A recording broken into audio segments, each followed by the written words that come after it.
Assalamualaikum warahmatullahi wabarakatuh, Mas Mbak semua. Salam sejahtera bagi kita semua. Hari ini Mas Mbak semua, kita di pertemuan kedua ya, di mata kuliah Pendidikan Kewarganegaraan dan Anti Korupsi. Mas Mbak semua, pada pertemuan ini kita membahas ya, di pertemuan kedua membahas materi tentang Pancasila dalam perspektif sejarah perjuangan bangsa Indonesia. Mas Mbak semua ya, perlu diingat bahwa dimana kita nanti akan mengetahui Mas Mbak semua kaitannya dengan capaian ya, capaian pembelajaran program studi, yaitu yang pertama, menguasai dasar-dasar ilmiah dan keterampilan dalam bidang keahlian tertentu, sehingga mampu menemukan, memahami, menjelaskan, dan merumuskan cara penyelesaian masalah yang ada di dalam kawasan keahliannya. 2. Mampu bersikap dan berperilaku dalam membawakan diri berkarya di bidang keahlian maupun dalam kehidupan bersama di masyarakat. Kemudian yang ketiga, mampu menerapkan ilmu pengetahuan dan keterampilan yang dimilikinya sesuai dengan bidang keahliannya dalam kegiatan produktif, pelayanan kepada masyarakat dengan sikap dan perilaku yang sesuai dengan tata kehidupan bersama. 4. Mampu mengikuti perkembangan ilmu pengetahuan, teknologi, dan kesenian yang merupakan keahlian. 5. Mampu mengembangkan profesinya sesuai dengan perkembangan ilmu pengetahuan dan teknologi. Kita lihat Mas Mbak semua di dalam capaian pembelajaran mata kuliah, yaitu yang pertama, menampilkan karakter yang mencerminkan penghayatan, pemahaman, dan pengamalan nilai dan moral Pancasila secara personal dan sosial. 2. Memiliki komitmen konstitusional yang ditopang oleh sikap positif dan pemahaman utuh tentang Undang-Undang Dasar Negara Republik Indonesia tahun 1945. 3. Berpikir secara kritis, rasional, dan kreatif, serta memiliki semangat kebangsaan serta cinta tanah air yang dijiwai oleh nilai-nilai Pancasila, Undang-Undang Dasar Negara Republik Indonesia tahun 1945, semangat Bhinneka Tunggal Ika, dan komitmen negara kesatuan Republik Indonesia. 4. Berpartisipasi secara aktif, cerdas, dan bertanggung jawab sebagai anggota masyarakat, tunas bangsa, dan warga negara sesuai dengan harkat dan martabatnya sebagai makhluk ciptaan Tuhan Yang Maha Esa yang hidup bersama dalam berbagai tatanan sosial budaya. Kita lihat Mas Mbak semua di dalam tujuan instruksional umum.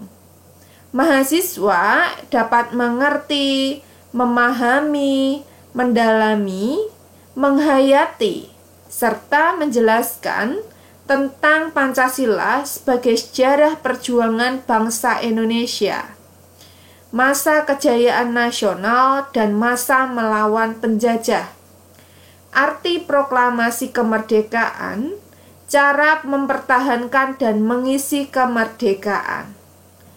Kemudian kita lihat dari tujuan instruksional khusus.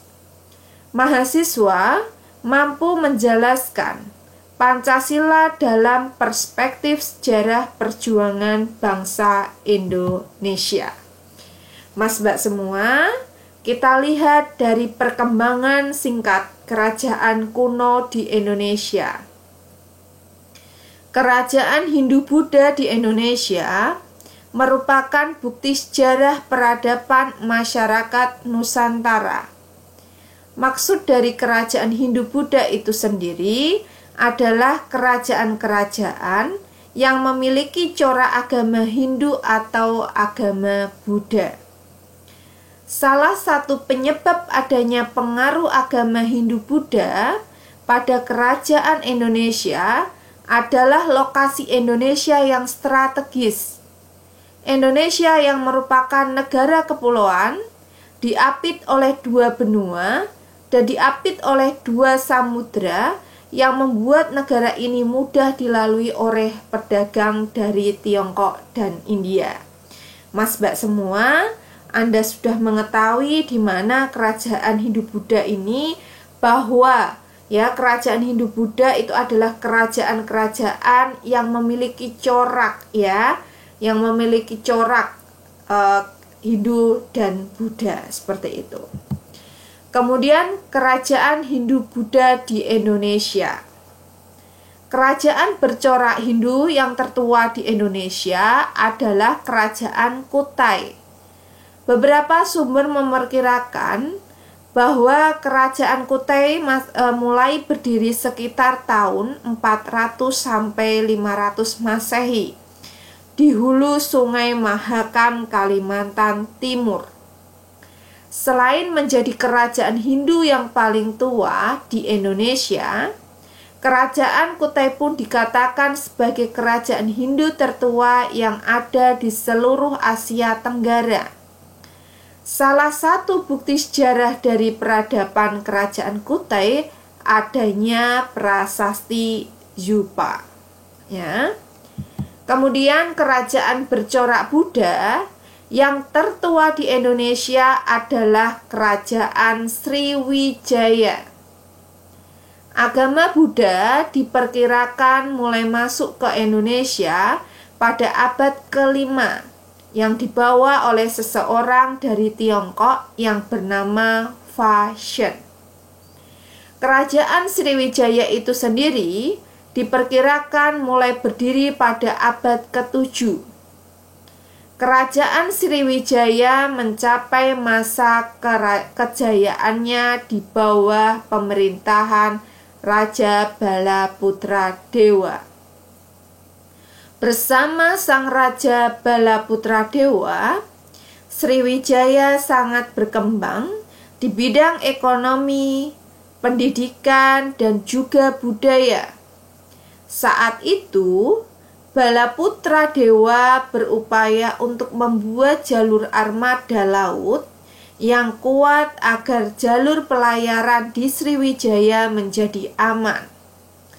Salah satu bukti sejarah dari kerajaan bercorak Buddha ini adalah adanya prasasti Kedukan Bukit.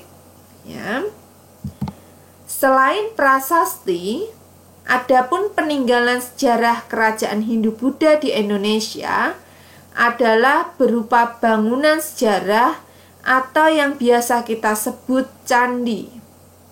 Berikut adalah beberapa candi peninggalan sejarah kerajaan bercorak Hindu dan Buddha. Peninggalan kerajaan bercorak Hindu di Indonesia, Candi Prambanan, Candi Dieng, Candi Gedong Songo. Kemudian candi peninggalan kerajaan bercorak Buddha di Indonesia, Candi Borobudur, Candi Kalasan, Candi Mendut, Mas Mbak semua. Inilah merupakan sejarah peninggalan sejarah kerajaan Hindu-Buddha di Indonesia. Yang pastinya berupa bangunan sejarah yang berupa candi, Mas Mbak semua Kemudian kita lihat dari perkembangan kerajaan Islam di Indonesia. kerajaan Islam di Indonesia diperkirakan ada sejak abad ke-13. Saat itu, kerajaan-kerajaan Islam bermunculan akibat lalu lintas perdagangan laut. Pedagang-pedagang Islam dari Arab, Persia, India, hingga Tiongkok berbaur dengan masyarakat Nusantara.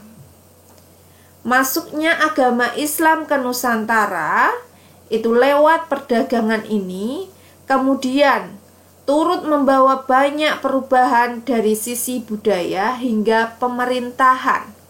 Ya, Mas Mbak semua, bahwa masuknya agama Islam itu lewat perdagangan, ya. Perdagangan ini pastinya membawa banyak perubahan, dilihat dari sisi budaya hingga pemerintahan, ya. Kemudian kerajaan Islam pertama dan tertua di Indonesia. Kerajaan Perlak yang pertama, ya.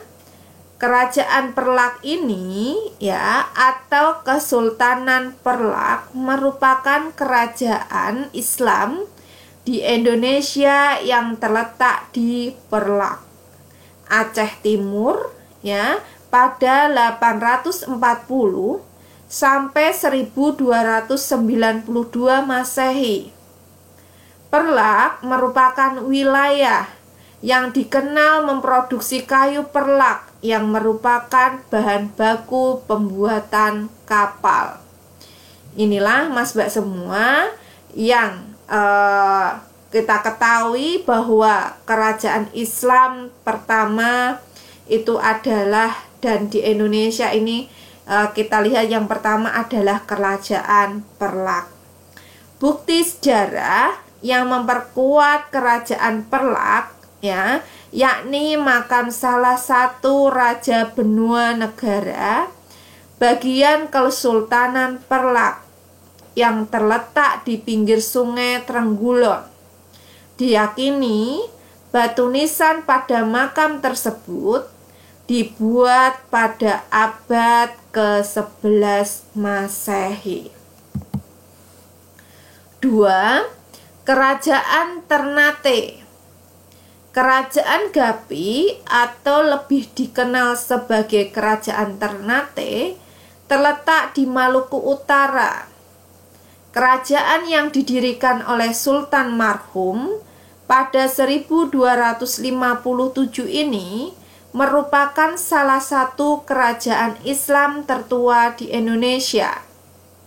Sejarah peradaban Kerajaan Ternate yakni Masjid Sultan Ternate, Kerajaan Sultanan Ternate, Makam Sultan Ba'abuoh, dan Banteng Toluko. Ya, Mas Mbak semua, inilah ya yang kedua di dalam Kerajaan Ternate yang masuk di dalam kerajaan Islam, ya. Kemudian yang ketiga adalah Kerajaan Samudra Pasai. Ini pada tahun 1267 sampai 1521, ya.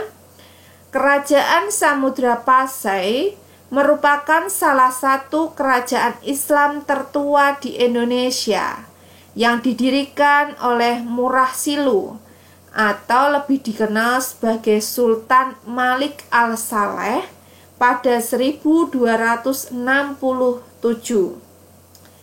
Jejak peninggalan lain yakni ditemukan dirham atau mata uang emas murni pada masa pemerintahan Sultan Malik At-Tahir. Kerajaan Samudra Pasai mengeluarkan dirham sebagai alat tukar secara resmi. Kerajaan ini runtuh pada 1521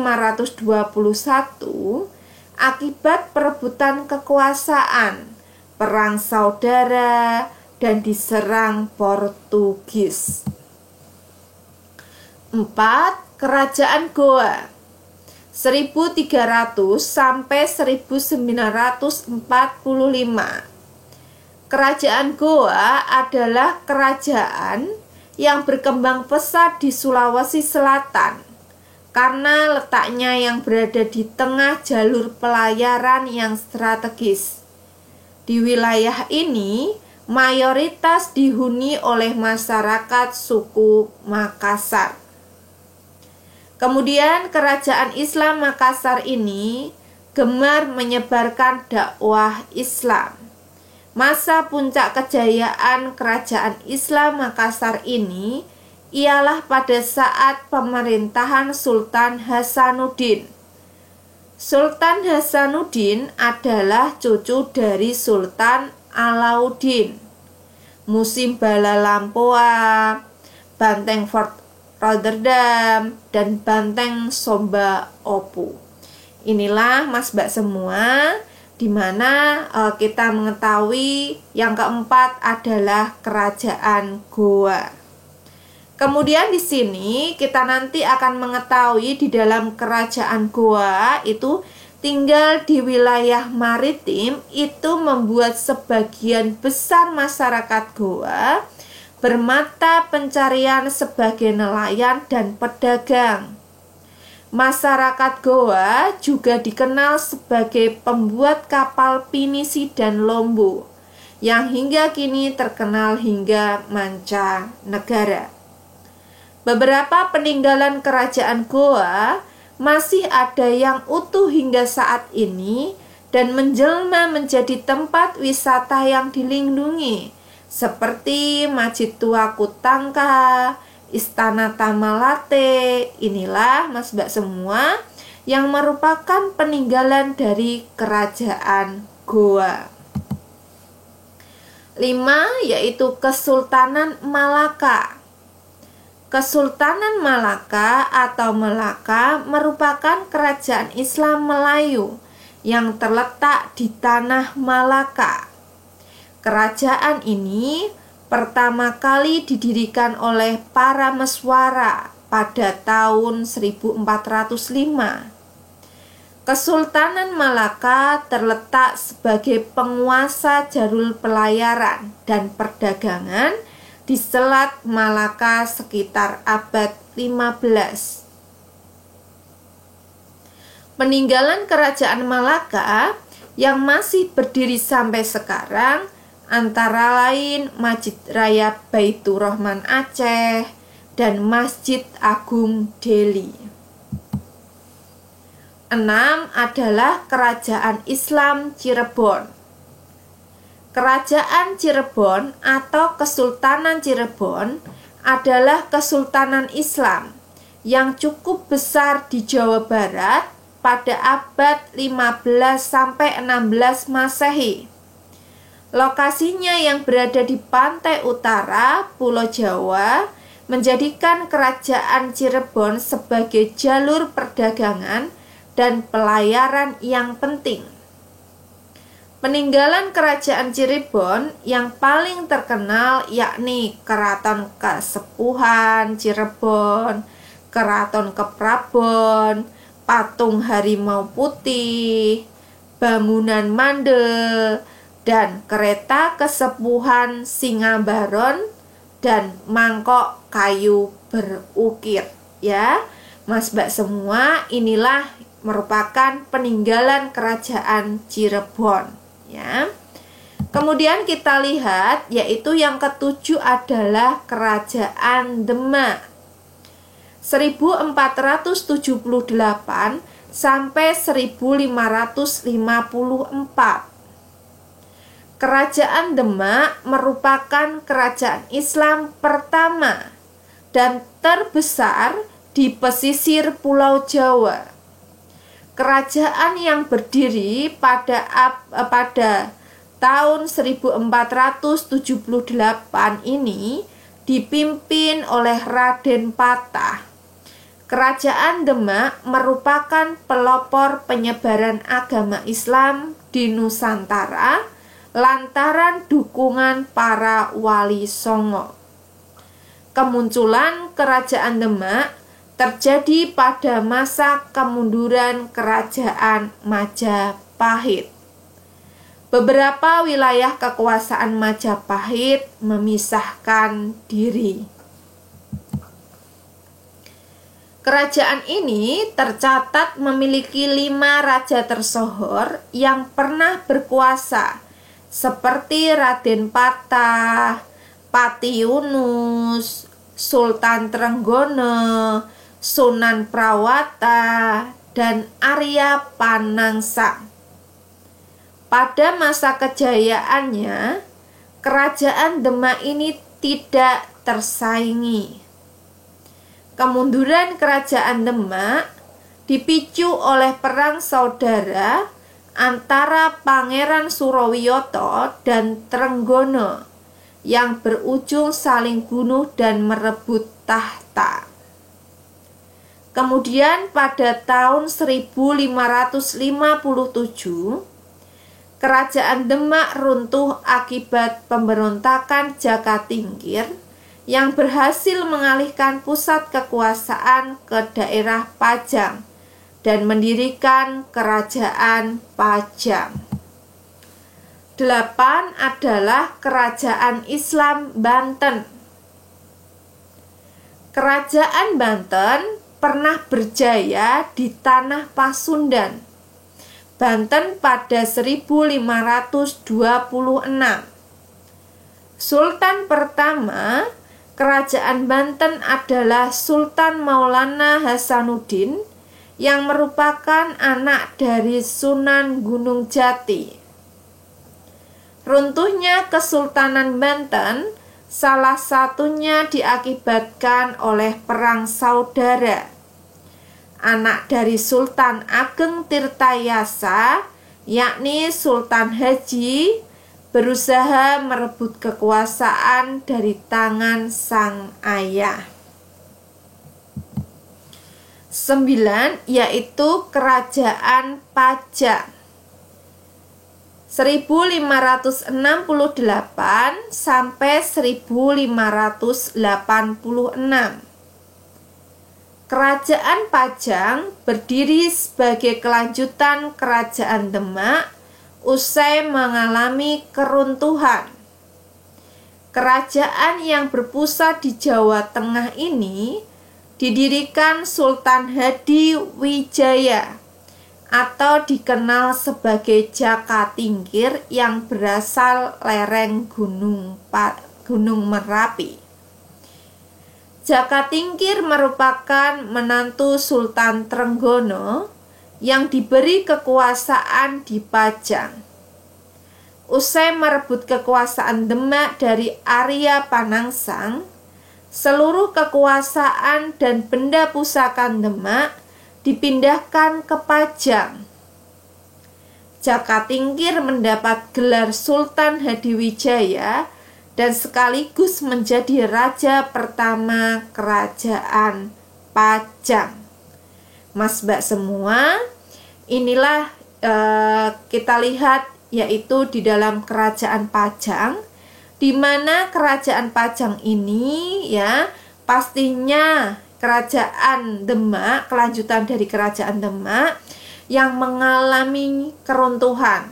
Karena Anda bisa mengetahui di mana keruntuhan ini karena apa? Karena berpusat saja di Jawa Tengah. Ya, karena berpusat di Jawa Tengah, kemudian di sini kaitannya dengan Jakatingkir, ya, ini merupakan menantu Sultan Trenggono.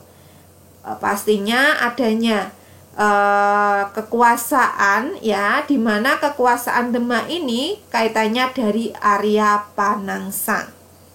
Mas Mbak semua, di dalam Kerajaan Pajang ini kita lihat bahwa Jakatingkir itu mendapat gelar Sultan Hadiwijaya dan sekaligus menjadi raja pertama Kerajaan Pajang, ya, yaitu Kerajaan Pajang yang pertama adalah, ya, Mas Mbak semua, Jakatingkir mendapat gelar Sultan Hadiwijaya. Maka inilah yang menjadi raja pertama kerajaan Pajang. Islam yang semula berpusat di pesisir utara Jawa dipindahkan ke pedalaman, membawa pengaruh yang besar dalam penyebarannya. Semasa pemerintahannya, politik dan agama Islam mengalami perkembangan. Kemudian Jaka Tingkir melakukan ekspansi ke timur hingga Madiun, tepatnya di tepi aliran Sungai Bengawan Solo. Pada tahun 1554, Jaka Tingkir mampu menduduki Blora dan Kediri pada tahun 1577. Bekas peninggalan kerajaan Pajang yang masih ada antara lain Masjid dan Pasar Lawean, Makam Sultan Hadiwijaya, dan kompleks makam pejabat Pajang. Mas Mbak semua, inilah dimana kita mengetahui bahwa Islam itu semula berpusat di pesisir utara Jawa. Nah, kemudian dilihat dari penyebarannya, bahwa ketika dipindahkan di pedalaman itu ternyata membawa besar ya kaitannya pengaruh di dalam penyebarannya ya, kaitannya penyebaran kaitannya dengan politik dan agama Islam mengalami perkembangan. Kemudian kita lihat lagi bahwa Jaka Tingkir ini melakukan juga ya ekspansi ke timur, dari ke timur ke Madiun ya. Pastinya dilihat dari Mas Mbak semua bahwa pada tahun 1554 ini Jaka Tingkir mampu menduduki Blora dan Kediri karena tepatnya kita lihat di tepi aliran Sungai Bengawan Solo ini ya, Jaka Tingkir itu melakukan ekspansi ya. Nah, kemudian kita lihat yang ke-10 ya, kerajaan-kerajaan Islam di Indonesia. Kita lihat yang nomor 10 adalah Kerajaan Mataram Islam 1588 sampai 1680. Kerajaan Mataram Islam berpusat di Kota Gede Yogyakarta pada 1588. Kerajaan ini dipimpin oleh dinasti yang mengaku sebagai keturunan Majapahit, yakni keturunan Ki Ageng Sela, Ki Ageng Pemanahan ya. Awal mula kerajaan Mataram Islam adalah dari Kadipaten yang berada di bawah Kesultanan Pajang dan berpusat di bumi Mentawai. Kemudian diberi kepada Ki Ageng Pemanahan sebagai hadiah atas jasa yang diberikannya.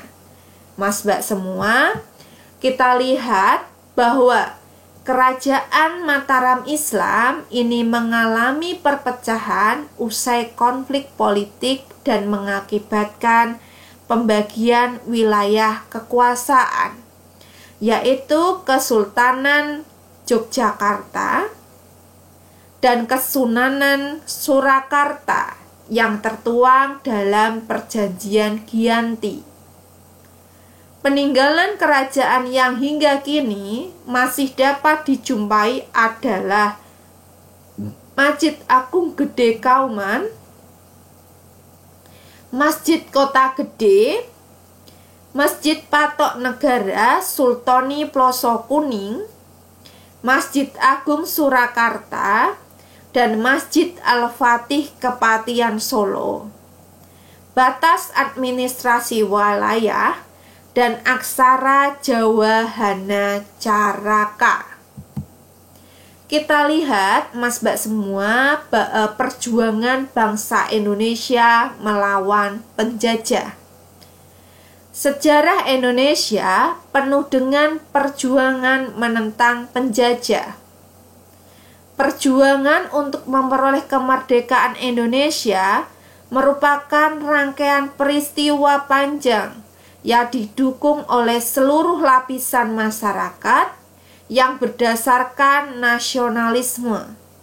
Semangat nasionalisme yang ditunjukkan oleh seluruh komponen bangsa kita didasarkan pada kesadaran bahwa kemerdekaan adalah hak yang harus dimiliki oleh setiap bangsa, termasuk bangsa Indonesia.